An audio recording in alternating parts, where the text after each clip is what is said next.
আসসালামু আলাইকুম ওরহমতুল্লাহি ওবারাকাতুহু। আলহামদুলিল্লাহি ওয়াকাফা ওয়া সালামুন আলা ইবাদিহিল্লাযীনা ইসতাফা, আম্মা বা'দ। সুপ্রিয় দর্শক শ্রোতা, দেশে এবং প্রবাসে যে যেখানে আছেন, আপনাদের সবাইকে স্বাগত জানাচ্ছি। আমি আবু সালেহ নায়েব আলী আমার আজকের আলোচনায়। দর্শক, আপনারা নিশ্চয়ই ইতোমধ্যেই জেনেছেন, সাম্প্রতিক সময়ে ঢাকার শাহবাগ মোড়ে বাংলাদেশ জাতীয়তাবাদী ছাত্রদল জুলাই অভ্যুত্থানের 1 বছর পূর্তি উপলক্ষে একটি সমাবেশ করেছে এবং সেই সমাবেশে আপনারা দেখেছেন যে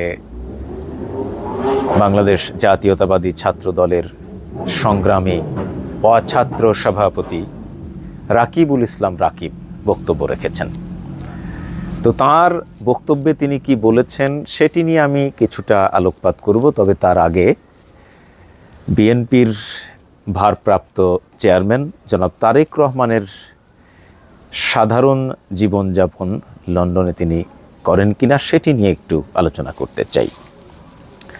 সাম্প্রতিক সময়ে আপনারা দেখেছেন যে জনাব তারেক রহমান লন্ডনে পাবলিক বাসে চলাচল করছেন। এই মর্মে কয়েকটি ছবি সর্বপ্রথম বাংলাদেশ জাতীয়তাবাদী দল বিএনপির ভেরিফাইড পেজে পোস্ট করা হয় এবং সেখান থেকে বিএনপির নেতাকর্মীরা তাদের ব্যক্তিগত আইডি পেজে সেটি ভাইরাল করেছে। এরপরে বাংলাদেশের মিডিয়াও সেটি লুফে নিয়েছে। প্রশ্ন হলো যে জনাব তারেক রহমান কি আসলেই লন্ডনে সাধারণ জীবনযাপন করেন? এটি কিন্তু $1 মিলিয়ন একটি প্রশ্ন। কথা হলো, এই যুগে আসলে এইসব নিম্নমানের রাজনীতি চলে না। আমি দুঃখিত বলতে বাধ্য হলাম। আমাদের দেশে বর্তমানে 4 কোটি তরুণ ভোটার রয়েছে। এটি যে একটি ফটো সেশন ছিল, এটা বোঝার জন্য আইনস্টাইন হওয়া দরকার নাই। মানে আমরা তো এক ধরনের মাঝ বয়সে চলে এসেছি, আমরা এখনও যুবক, আমাদেরকে যুবকই মানুষ বলে। বাট যেহেতু 40 পার হয়েছে, অতএব আমরা আর এখন সেই অর্থে যুবকের কাতারে পড়ি না। হ্যাঁ, মাঝ বয়সে চলে এসেছি। 40-এর নিচে যাদের বয়স তারা আসলে যুবক। তো আমরা এই নিচু রাজনীতিটা বুঝি। এটা যে ফটো সেশন ছিল, তারেক রহমান যে সাধারণ জীবনযাপন লন্ডনে করেন না, এটি আমরা ভালো করেই জানি। তো যাই হোক, হঠাৎ করে তারেক রহমান তো লন্ডনে প্রায় 1 যুগেরও বেশি সময় আছেন, তাই না? তো অতীতে তিনি সাধারণ জীবনযাপন করেন কি করেন না, এই বিষয়টা তো সামনে আনা হলো না। হঠাৎ মানে এখন আনা হলো কেন? এখন আনা হলো এই কারণে যে তারেক রহমানের ইনকামের উৎস নিয়ে প্রশ্ন তোলা হয়েছে। যে তারেক রহমান লন্ডনে যে থাকেন, একটা মানে লাক্সারি লাইফ লিড করেন, তার আয়ের উৎস কোথায়, টাকা পান কোথায়? এই প্রশ্নটা সবার আগে আমিই করেছি, আমি আমার স্ট্যাটাসে লিখেছিলাম। তো পরবর্তীতে আসলে আমরা তো ছোট মানুষ, আমাদের লেখাগুলি অত মানুষের নজরে পড়ে না। তো পরবর্তীতে খালেদ মহিউদ্দিন টক শোতে বিএনপির মহাসচিব মির্জা ফখরুল ইসলাম আলমগীরের জামাতা, তার মেয়ের হাজব্যান্ডকে আব্দুল সালামই তো, ফাহাম আব্দুল সালাম, তাকে প্রশ্ন করা হয়েছিল। তো তিনি যে জবাবটা দিয়েছিলেন সেটা টোটালি অগ্রহণযোগ্য একটা জবাব ছিল। বিষয়টি হলো যে আপনি একটা ফটো সেশন করে বর্তমানে এই তরুণ প্রজন্ম, এই জেন জিকে গিলানোর চেষ্টা করবেন যে তারেক রহমান সাধারণ জীবনযাপন করেন, তাহলে আপনারা আসলে বোকার স্বর্গে বসবাস করছেন। আপনি যে সাধারণ জীবনযাপন করেন এটি প্রমাণ করতে হবে, হাতে কলমে জনগণকে দেখিয়ে দিতে হবে। কে সাধারণ জীবনযাপন করে এটি বাংলাদেশের তরুণ প্রজন্ম খুব ভালো করে জানে। তিনি আর কেউ নন, জামায়াতে ইসলামীর আমির ডাক্তার শফিকুর রহমান। বন্যার সময় এই বয়সে তিনি পানির ভিতরে কিভাবে হেঁটে হেঁটে মানুষের দ্বারে দ্বারে গিয়ে ত্রাণ দিয়েছেন, মানুষের অভাব অনটনের খোঁজ নিয়েছেন, তারা খেয়ে আছে না না খেয়ে আছে, মানুষের দ্বারে দ্বারে গিয়েছেন। এবং তার কথাবার্তা, আলাপ আলোচনা, চাল চলন সব কিছুতে যে সরলতা, যে বিনয়, যে নম্রতা, যে ভদ্রতা, তিনি যে মানুষের হৃদয়ে স্থান করে নিয়েছেন, সেটা কিন্তু দিবালোকের মতো পরিষ্কার। সর্বশেষ আমাদের দেশের রাজনীতিবিদরা, ইনক্লুডিং বিএনপি, সর্দি লাগলেই চলে যায় সিঙ্গাপুর, জ্বর হলেই চলে যায় থাইল্যান্ড। এই যে কিছুদিন আগেও মির্জা ফখরুল ইসলাম আলমগীর চেক আপের জন্য সিঙ্গাপুর দৌড়ে চলে গেছেন। উনি যে সিঙ্গাপুরে চিকিৎসার জন্য গেলেন, টাকা পেলেন কোথায়? ওনার আয়ের উৎস কি? এই প্রশ্ন কিন্তু করা যায়। আবার অনেকেই আপনারা উল্টা প্রশ্ন করবেন যে ডাক্তার শফিকুর রহমানের আয়ের উৎস কি? তিনি একজন পেশায় ডাক্তার ছিলেন, এখন হয়তো প্র্যাকটিস করেন না, কিন্তু তিনি বহুকাল প্র্যাকটিস করেছেন, ডাক্তারি পেশায় ছিলেন, নিয়োজিত ছিলেন।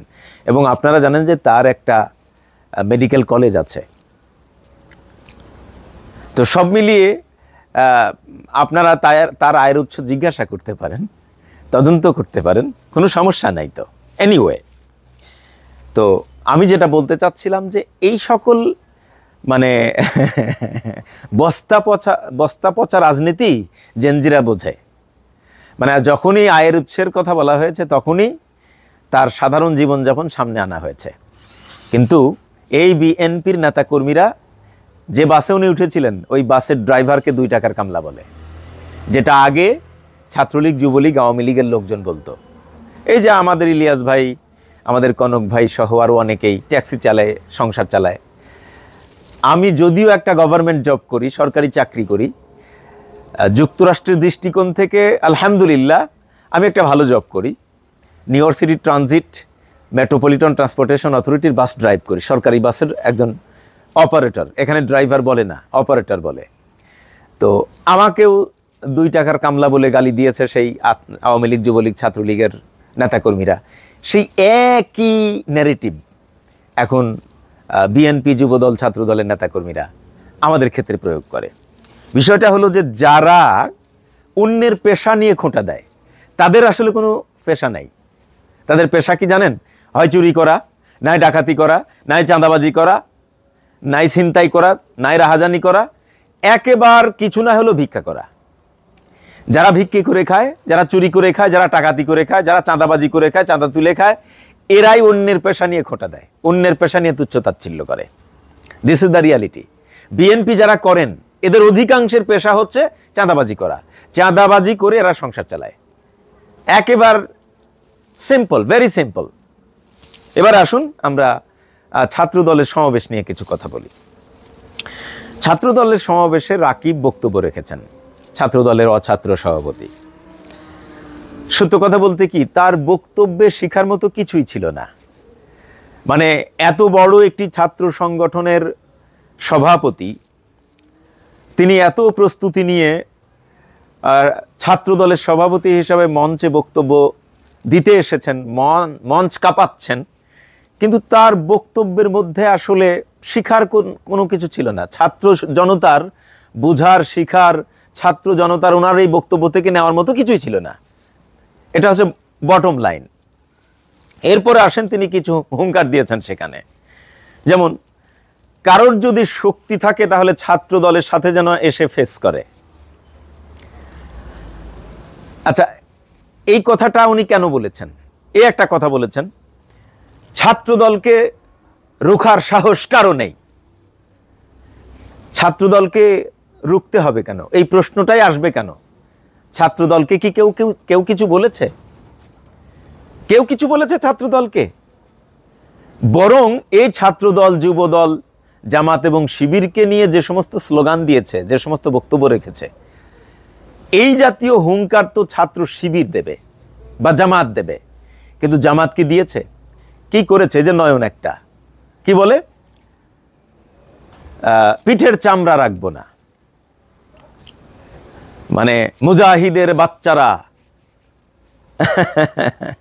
হুঁশিয়ার সাবধান, মুজাহিদ কি গোলাম আজমের বাচ্চারা হুঁশিয়ার সাবধান, নিজামের বাচ্চারা পিঠের চামড়া রাখবো না। তারপরে কি, জামাত শিবির রাজাকার, এই মুহূর্তে বাংলা ছাড়, এই যে শব্দগুলো ব্যবহার করা হয়েছে। তারপরে একটা দুইটা শিবির ধরে ধরে জবাই কর, এই স্লোগানগুলো কাদের? ছাত্রলীগ, যুবলীগ, আওয়ামী লীগের স্লোগান ছিল। গত জুলাই অভ্যুত্থানে ছাত্রদল সহ আমাদের বৈষম্য বিরোধী ছাত্র আন্দোলনের স্লোগান কি ছিল? তুমি কে, আমি কে, রাজাকার রাজাকার। কে বলেছে স্বৈরাচার স্বৈরাচার। কথায় কথায় বাংলা ছাড়, দেশটা কি তোর বাপদাদার। এ স্লোগান তো ছাত্রদলই দিয়েছিল জুলাই অভ্যুত্থানের সময়, তাই না? তো এখন সেই ন্যারেটিভটা তো, সেই স্লোগান তো তারাই দিচ্ছে। আচ্ছা, জামাত শিবির যে রাজাকার না, সেটা প্রমাণ হয়নি? প্রমাণ হয়েছে কিনা? আইনি প্রক্রিয়ায় প্রমাণিত জামাত শিবির রাজাকার না। কিভাবে? এটিএম আজহার, তিনি তো যুদ্ধা অপরাধীর 1971 সালের মানবতা বিরোধী অপরাধ বলেন আর যুদ্ধা অপরাধ বলেন, রাজাকার বলেন, এই অপরাধেই তো দণ্ডপ্রাপ্ত আসামি ছিলেন, তাই না? ঠিক ঠিক। তো সেই আইনি প্রক্রিয়ায় তো তিনি আবার বেকসুর খালাস পেয়েছেন একেবারে। এবং অতীতের যতগুলো রায় দেওয়া হয়েছে সবগুলো রায় ছিল ন্যায়ভ্রষ্ট, বিচারহীন রায় ছিল। এই আদালতে এখন বলছে, তো আইনের মাধ্যমেই প্রমাণিত যে তারা রাজাকার না, তারপরেও ধরে নেন তারা রাজাকার। তারা কি রাজাকার কালকে হয়েছে? তারা তো রাজাকার সেই 1971 সাল থেকেই রাজাকার। তো এই রাজাকারের সহযোগিতা নিয়ে রাজাকারদের, তথাকথিত রাজাকারদের 18টা আসন নিয়ে 1991 সালে বেগম খালেদা জিয়া সরকার গঠন করেছিলেন। 2001 সালে এই রাজাকারদের সাথে নিয়েই জোট গঠন করে নির্বাচন করলেন, সরকার গঠন করলেন। জামাত 17টা আসন পাইল, জামাতের 2জন সংসদ সদস্যকে মন্ত্রিত্ব দিলেন, জামাতের 2জন নেতাকে মন্ত্রিত্ব দিলেন। প্রায় 2 যুগ একই সাথে ছাত্রদল, ছাত্র শিবির, জামাত, বিএনপি একই সাথে আন্দোলন করলেন, একই মঞ্চে বক্তব্য রাখলেন, একই সাথে রাজনীতি করলেন, একই সাথে বসে বৈঠক করলেন, খাওয়া দাওয়া করলেন। সেই দলকে এখন নতুন করে রাজাকার ট্যাগ দিচ্ছেন। সেই দলের নেতা কর্মীদেরকে সকাল বিকাল জবাই করবেন আর নাস্তা করবেন। সেই দলের নেতাদের কর্মীদেরকে পিঠের চামড়া রাখবেন না, সেই নেতার বাচ্চাদের পিঠের চামড়া রাখবেন না। কিন্তু তাদের কাছেই তো, সাথেই তো রাজনীতি করেছেন 2 যুগ। লজ্জা করে না নয়ন? এই স্লোগানগুলো যে দেন, লজ্জা করে না? আপনি কি আদৌ যুব দলের নেতা না যুব লীগের নেতা? আমার যথেষ্ট সন্দেহ আছে। বিএনপির নেতা কর্মীদের উদ্দেশ্যে বলতে চাই, আসলেও আদৌ কি আপনাদের লজ্জা শরম আছে? আয়নার সামনে কি একবারও গিয়ে চেহারাটা দেখেন? আদৌ দেখেন কিনা? আদৌ আপনাদের লজ্জা শরম আছে কিনা আমার জানা নেই। এনিওয়ে, তো এই যে মানে শব্দগুলো ব্যবহার করা হয়েছে জামাত এবং শিবিরের ব্যাপারে, হুঙ্কার তো ওরা দেবে, তা আপনারা উল্টা হুঙ্কার দিচ্ছেন কেন? যে ছাত্র দলকে ফেস করার সাহস থাকলে কেউ যেন ফেস করে দেখায়, ছাত্র দলকে রুখার সাহস কারো নাই। এটা এক ধরনের শিরক। এটা বলতে হয় না, আমাকে রুখার সাহস কারণ নাই, এ কথা ঠিক না। অবশ্যই আমাকে রুখার সাহস একজনের আছে। কার? আল্লাহর। অবশ্যই তিনি আমাকে নিয়ন্ত্রণ করেন। আসলে ওরা তো নামে মুসলমানের পরিচয় দেয়, আমি মুসলমান, মুসলমানের কিছুই আমল করে না। কখন কি বলে, কি বলতে হবে, সেই নলেজটাই তো তাদের নাই। এনিওয়ে, তো তারপর আর একটা কথা তিনি বলেছেন যে তারেক রহমান যদি নির্দেশ দেয় তাহলে টেকনাফ থেকে তেতুলিয়া, রূপসা থেকে পাথুরিয়া, সারা বাংলাদেশ অচল করে দেওয়ার ক্ষমতা রাখে ছাত্রদল। কথাটা হলো যে এখন দেশ অচল করার প্রশ্ন আসবে কেন?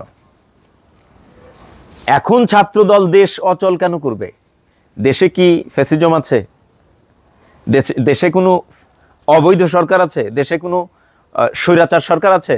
না। যে সরকার রাষ্ট্র পরিচালনা করতেছে, এই সরকারকে বসিয়েছে কারা? আমরা সবাই মিলে। এই সরকার বসানোর ক্ষেত্রে বিএনপির অবদান আছে, জামাতেরও অবদান আছে, বৈষম্য এনসিপির অবদান আছে, বাংলাদেশের সকল রাজনৈতিক দলের সকল জনগণের অবদান আছে। এই সরকার আমাদের সরকার। তো বাংলাদেশে একটা বৈধ সরকার আছে, মানে আমাদের বসানো সরকার, বিএনপিরই বসানো সরকার, তাই না? তাহলে দেশ অচল করার প্রশ্ন আসবে কেন? Number one. নাম্বার টু হলো, যখন দেশ অচল করার দরকার ছিল তখন আপনারা কোথায় ছিলেন? গত 17 বছর একটা ফ্যাসিস্ট গভর্নমেন্ট আমাদেরকে জিম্মি করে রেখেছিল, 17টি বছর। তখন আপনার এই ক্ষমতা কোথায় ছিল রাকিব সাহেব? বিদ্যা বুদ্ধি তো কিছুই নাই, লেখাপড়া তো নাই। আমার খুব আশ্চর্য লাগে যে আপনাদের মতো ছাত্ররা ঢাকা বিশ্ববিদ্যালয়ে কেমনে চান্স পেয়েছিলেন। এত বড় একটা ছাত্র সংগঠনের সভাপতি, মানে এত বড় দলের, এত বড় ছাত্র সংগঠনের সভাপতি হিসাবে বক্তব্যের তো একটা মান থাকা চাই। কি বক্তব্য রাখলেন?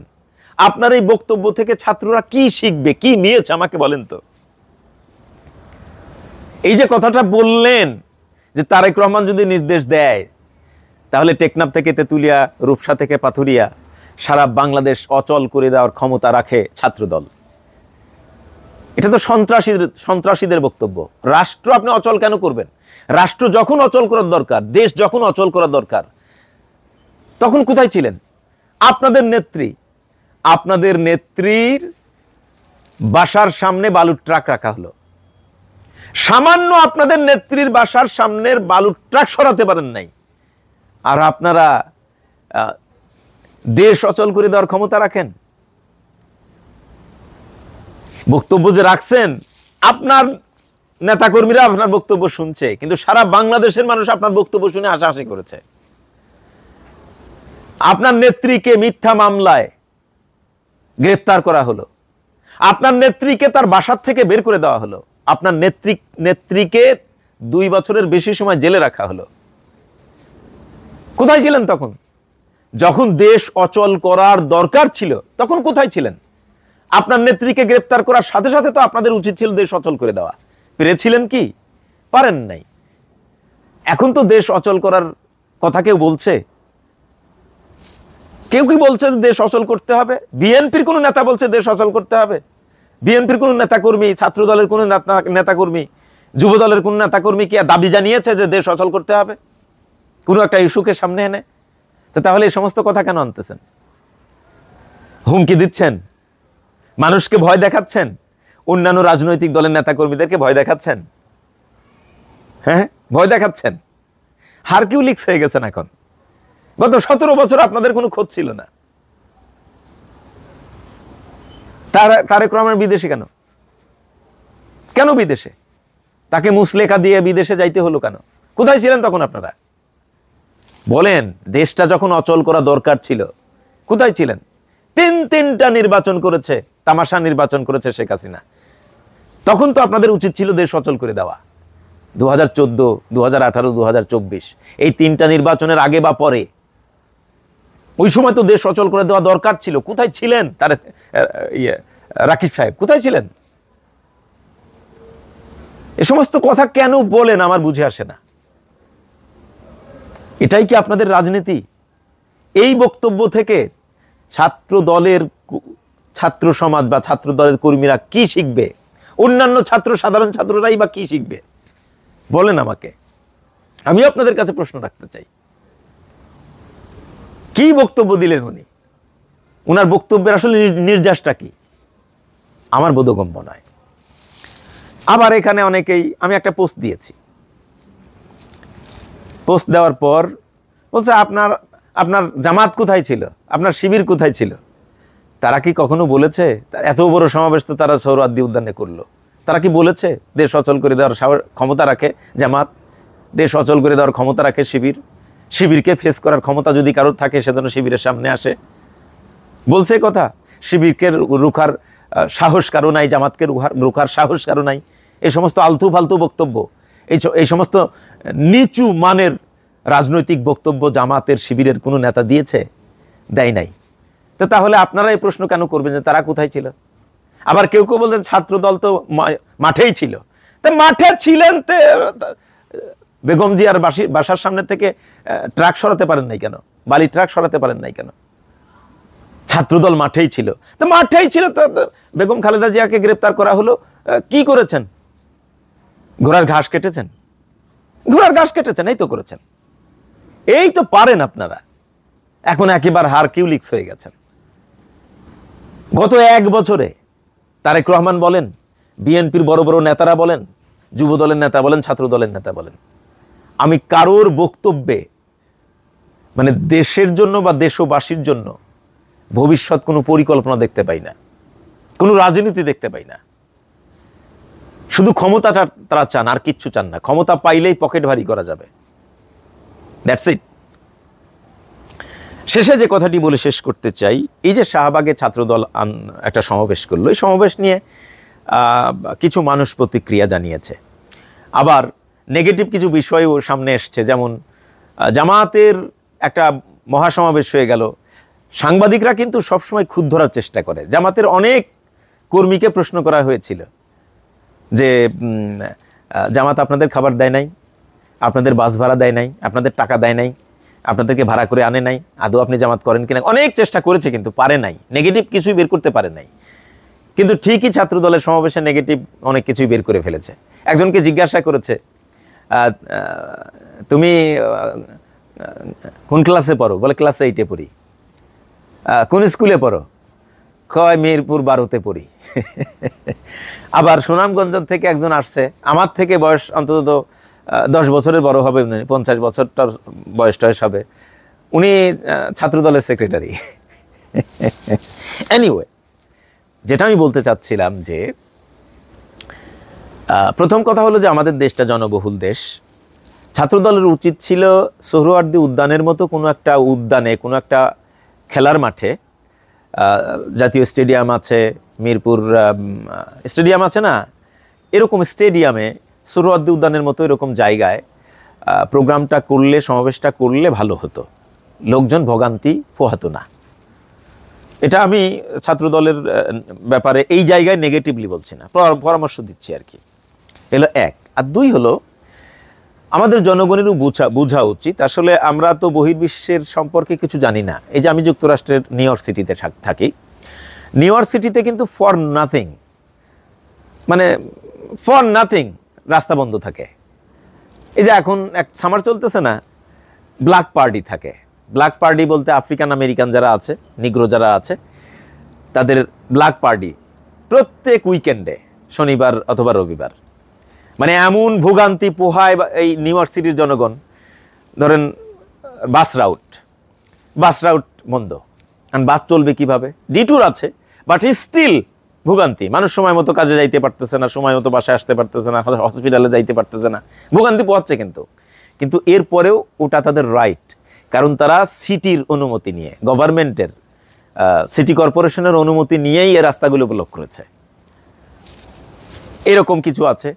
আবার করোনার সময় ওই যে রেস্টুরেন্টে গাদাগাদি করে খাওয়া দাওয়ার একটা বিধিবিধান ছিল, সেই আইনের ফাঁকফোকর ব্যবহার করে এখনও প্রতি শনিবার এবং রবিবার রাস্তা ব্লক করে রাখে রেস্টুরেন্টের সামনে। এখন তো আর করোনার সেই প্রকোপ নাই, ওই যে আইনের ব্যবহারটা তারা করতেছে, স্টিল লোকজন ভোগান্তি পোহাচ্ছে ফর নাথিং। এখন তো রেস্টুরেন্টে একসাথে বসে গাদাগাদি করে খাওয়ার বিধিবিধান শিথিল, তাই না? তারপরেও মানুষ সেটা করতেছে, রেস্টুরেন্টের মালিকরা সেটা করতেছে, কিন্তু কেউ কিছু করতে পারতেছে না, কারণ যে বিধানে আছে, এই জন্য সে মিসইউজটা করতেছে। এরপরে এই যে আমরা 2 ঈদে নামাজ পড়ি, বহু রাস্তা বাংলাদেশে, নিউ ইয়র্ক সিটিতে শত শত রাস্তা ব্লক করে ঈদের নামাজ পড়া হয়, কিন্তু এই সিটির অমুসলিমরা বিরক্ত হয় না। তারা জানে যে এটা তাদের রাইট, যেহেতু তারাও এদেশের নাগরিক, তাদের ধর্মীয় রীতিনীতি পালন করতে গিয়ে তারা রাস্তার বন্ধের অনুমতি সিটির কাছ থেকে নিয়েছে, এটা তাদের রাইট, এজন্য তারা মন খারাপ করে না, তারা অনুমতি নিয়েই করেছে। অতএব কোনো রাজনৈতিক দল, কোনো সামাজিক সংগঠন, যে কেউই যদি রাষ্ট্রের কাছ থেকে অনুমতি নিয়ে রাস্তা বন্ধ করে দিয়ে হলেও সমাবেশ করে, এটা তাদের রাইট। জনগণ ভোগান্তি পোহাবে, এটা রাষ্ট্র দেখবে, কিন্তু যে দল সমাবেশ করেছে সেই দলকে আপনি দোষারোপ করতে পারেন না। তারা তো সরকারের কাছ থেকে, রাষ্ট্রের কাছ থেকে অনুমতি নিয়েই রাস্তা ব্লক করেছে। অতএব আপনি তাদেরকে তুচ্ছ তাচ্ছিল্য করতে পারেন না যে কিসের আন্দোলন, রাস্তা ব্লক করে আমরা হাসপাতালে যাইতে পারতেছি না, আমরা অফিসে যাইতে পারতেছি না, এটা আপনার বলতে পারেন না। এটা আপনাদের বলার রাইট নাই, কারণ রাষ্ট্র তাদেরকে অনুমতি দিয়েছে শাহবাগ বন্ধ করার, রাষ্ট্র অনুমতি দিয়েছে। এটা আপনি রাষ্ট্রের কাছে মানে জানতে পারেন, রাষ্ট্রকে জবাবদিহি করতে পারেন যে তাদেরকে প্রোগ্রাম এখানে করতে কেন দেওয়া হলো, অন্য জায়গায় করতে দিলেও তো হতো, এখানে কেন অনুমতি দেওয়া হলো। এই জবাবদিহি আপনার রাষ্ট্রের কাছে চাইবেন, ছাত্র দলের কাছে চাইবেন না, কারণ ছাত্র দল তো অনুমতি নিয়েছে রাষ্ট্রের কাছ থেকে, এবং ছাত্র দল জামাতের মতো অগ্রিম ক্ষমাও চেয়েছে ঢাকাবাসীর কাছে। এই জায়গায় আমি ছাত্র দলের কোনো দোষ দেখি না। তবে হ্যাঁ, তারা অনুমতি চাইলে সোহরাওয়ার্দী উদ্যানে চাইতো, সেটাই বরং ভালো হইতো। হয়তো সরকার তারা যেখানে চেয়েছে সেখানে দিয়েছে, কারণে যে স্থান ভেন্যু পরিবর্তন করলে আবার নানান ইস্যু টিস্যু তৈরি হতে পারে, তারা মন খারাপ করতে পারে, যে কারণে সরকার দেখেছে তারা চেয়েছে এজন্য দিয়েছে। তো এই জন্যে কোনো প্রোগ্রাম আয়োজনে কোনো সামাজিক সংগঠন, কোনো রাজনৈতিক দল, কোনো একটা গোষ্ঠী যদি রাস্তা বন্ধ করার অনুমতি নিয়ে রাস্তা বন্ধ করে সেটা করে, এটা তাদের রাইট। এ ব্যাপারে সাধারণ জনগণের তাদের উপরে আঙ্গুল তুলে কথা বলার রাইট নাই, এটা বহির্বিশ্ব আছে। তারপরেও আমাদের দেশের প্রেক্ষাপটে আমি মনে করি রাস্তা বন্ধের অনুমতি না দিয়ে বিভিন্ন খেলার মাঠ, বিভিন্ন উদ্যানে যদি রাজনৈতিক দলগুলি, সামাজিক সংগঠনগুলির, যেমন ওয়াজ মাহফিলগুলো হয় মাদ্রাসা প্রাঙ্গণ, হাই স্কুল প্রাঙ্গণ, কলেজ প্রাঙ্গণ, বিশ্ববিদ্যালয় প্রাঙ্গণ, এরকম হয় না ওয়াজ মাহফিলগুলো হয়, ওইভাবে রাজনৈতিক দলগুলির প্রোগ্রামও যদি ওই রকম ওয়াজের আদলে বিভিন্ন মাঠে হয়, তাহলে সাধারণ জনগণ এতটা ভোগান্তি পোহায় না। এটা দেখভাল করার দায়িত্ব প্রথমত রাষ্ট্রের, আর জনগণের রাজনীতি যেহেতু রাজনৈতিক দলগুলো করে, সুতরাং তাদেরও একটু চিন্তাভাবনা করা উচিত যে জনগণের যাতে ভোগান্তি না হয়, এইরকম একটা ভেন্যু তারা যেন নির্বাচন করেন। আশা করি আমি যা বলতে চেয়েছিলাম আমার বলা শেষ। আসসালামু আলাইকুম ওয়া রাহমাতুল্লাহি ওয়া বারাকাতুহু।